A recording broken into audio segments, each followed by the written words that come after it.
Hello, আমি Piyali. Welcome to my বেকার blog. আমি এসেছি আমার গ্রামের বাড়িতে কালীপুজো উপলক্ষে। ছোটোবেলা থেকে সব কিছু মিস করতে পারি, কিন্তু এই বছরের প্রথম শনিবার, বৈশাখ মাসের প্রথম শনিবার হয় কালীপুজো। এই কালীপুজোটা আমি কোনো দিনই মিস করিনি।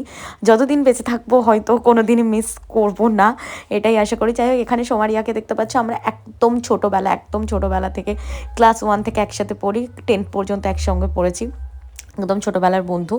তো এরপরে দেখতেই পাচ্ছ আমি চলে গেছিলাম মা মেলাই চণ্ডীর মন্দিরে পুজো দেওয়ার জন্য। ওখানে শিব মন্দিরও রয়েছে। তো দেখতেই পাচ্ছ এখানে পুজো দিচ্ছি। পুজো দেওয়ার পরে আমরা সবাই মিলে ঘটডুবাতে চলে গেছিলাম। তো সারা গ্রাম এরকম ডিজে বাজিয়ে ডান্স করতে করতে, বক্স বাজিয়ে আমরা যাই। আর এখানে শিব মন্দির রয়েছে, আর এত রাতেও দেখলাম গরু বাঁধা রয়েছে। এই দেখতে পাচ্ছ রাস্তায় সবাই মিলে আমরা ডান্স করছি। ডান্স করতে করতে গিয়ে দেখছি ডিজে স্টার্ট হয়ে গেছিলো। এখানে এসেছিলো ডিজে নিশা, মেয়েটার নাম মনে হয়।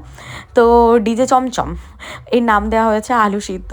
তো সবাই মিলে আমরা এইভাবে ডান্স করছিলাম, খুব ভালোভাবে রাতটা কাটিয়েছি। প্রায় বাড়ি ফিরেছি 3টের সময়। খুবই মজা করেছি। পুজো কমিটির সদস্য হিসেবে আমাদেরকে একটা করে কার্ডও দেওয়া হয়েছিল। এটা পেয়ে আমরা খুব খুশি হয়েছি। আমরা যে কমিটির মেম্বার সেটা এটা থেকেই বোঝা যাচ্ছিলো।